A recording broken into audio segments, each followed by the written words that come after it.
Yo guys, what's going on? It's Bert Crown coming at the YouTube video, and today we're going to be going over the fantasy cards that just added to the game for the World Juniors. If you're as excited as I am and getting ready to watch some World Junior hockey, and you want some players to watch along the way, or how to build these players the cheapest, because that's the thing.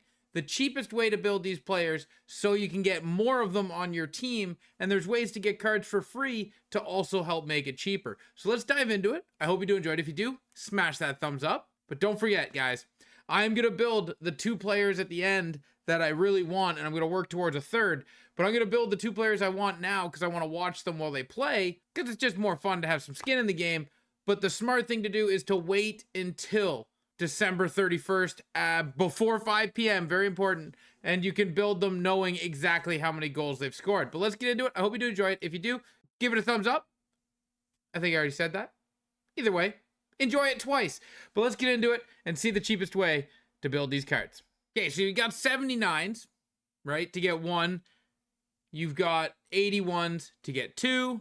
And you've got 83s to get three. So that's essentially a 1-for-1.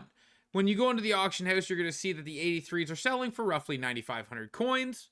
Or 9,000 coins, right? 9,500, 9,000. It's down to 9,000 right now, which is really good for us. That makes them 27,000 coins for each set, but you get 3 collectibles, right? You have to do these 3 collectibles in this set 5 times, which is 135,000 coins, right? So you're getting them for 9,000 a coin at the 83s. Let's drop down to the 81s, where you need 5 of them to get 2. So essentially, the only way we do this is if we can get 5 of these done for cheaper than 27,000, which would put them at roughly 5K a piece, but that would make it 25,000 for 2. And that's not a better deal. So you actually need to get these down to a significantly lower amount. What would that need to be? 3, 6, 9. So you need to get them for 3,000. And as you see here, you can't get them for below 5. So the 81s, and these are all 82s anyways, the 81s are not the way to go. But I did say that there was ways to get some cards to help you do this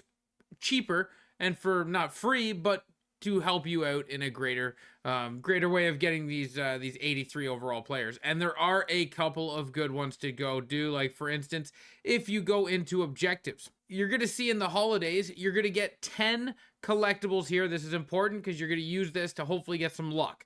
You're going to get 10 collectibles here for doing just some of those holiday moments. And then you're going to come over here to these 12 moments of hut. And you're going to go through these and you're going to get these done. This is going to give you 30 more collectibles. Now, why is that good and worth mentioning? Well, if you go into the sets under Frozen Forces, like we've been doing for 12 days with our dailies, instead of getting your gift, if you go all the way to the end here, you're going to see 780 pluses. So what you're hoping for here essentially is to pull 83s, but even if you get 81s, you can use them. And even if you don't, you get 80s, you can use those on the 79s as well. So getting 7 cards out of here just by doing some moments can help you get this done. And hey, if you get a big pull, big ups for you, put them on your team, but this can help you in the long run. And I think this way is way more beneficial than spending 30 on just 183 plus. Now, with that also being said, if you come into here, you will see, like, if you don't have Frozen Forces yet, you can get an 85 overall player. I don't recommend turning in 85s in the 83 category, but if you really want one of these cards, that's a way to get a card. And then if you come down here, we're going to come into the Game Breakers. You get an 83 for completing Game Breakers. There's one card.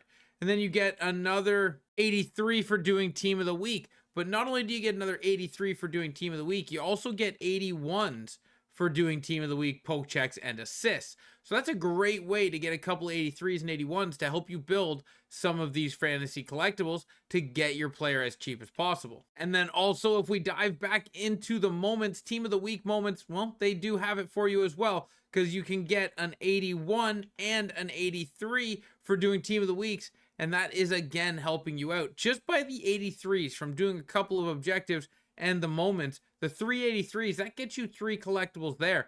And then there is enough 81s through moments and objectives to get you another 2 collectibles. That's 5 of your 15 collectibles without spending a coin or a card from your collection. Now, with that being said, I know you do have 5 days and 20 hours to get this done, but who am I building? Who do I want to watch? And, why are we doing it now? I'm doing it now because Canada's going to play, and I want to watch Jagger, and I want to hopefully get some goals, and it'll be more enjoyable to watch the game. I'm going to be watching the game anyways, but since I'm watching it anyways, it'll be more enjoyable and more fun to have a little stake in the game. And then also, I am going to be building the Swedish defenseman Axel Sandin. I think he is hands down the best option and going to get the most bang for buck. But like I said, he's got a long way to go. 85. If he gets a handful of goals, he's up there into the 90s. I don't think a lot of these cards are going to hit 93 plus. I think they're all going to cap out, and some of them won't even get into the 90s. But they are going to be fun to watch, and Sweden's got a really good bracket to be in, and I think Axel's going to be the best player in that bracket. So, he's worth a chance. He'll be fun to watch. The next target I am probably going to go for is either Consta or I'm going to go for Dvorsky. But I got to get out there building these sets for as cheap as possible. I don't have many coins, so that means I got to slug out some games and play as much as possible to get as many things as I can. Will I get Terrence? Maybe, but he is last on my list.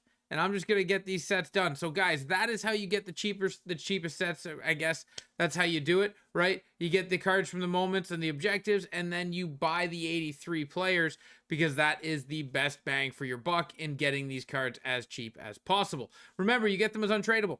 So if they don't turn into anything, you could always use them as set fodder. It's expensive set fodder, but by the end of the tournament, you'll be able to use them for something because they are untradeable. I do thank you guys for watching this video. I hope you do some of these sets and have some fun with the tournament. The World Juniors is always a fun tournament just after Christmas to watch, and I hope you guys are enjoying it with the players that you like to watch. Thank you guys for watching, and until next time, ciao, ciao.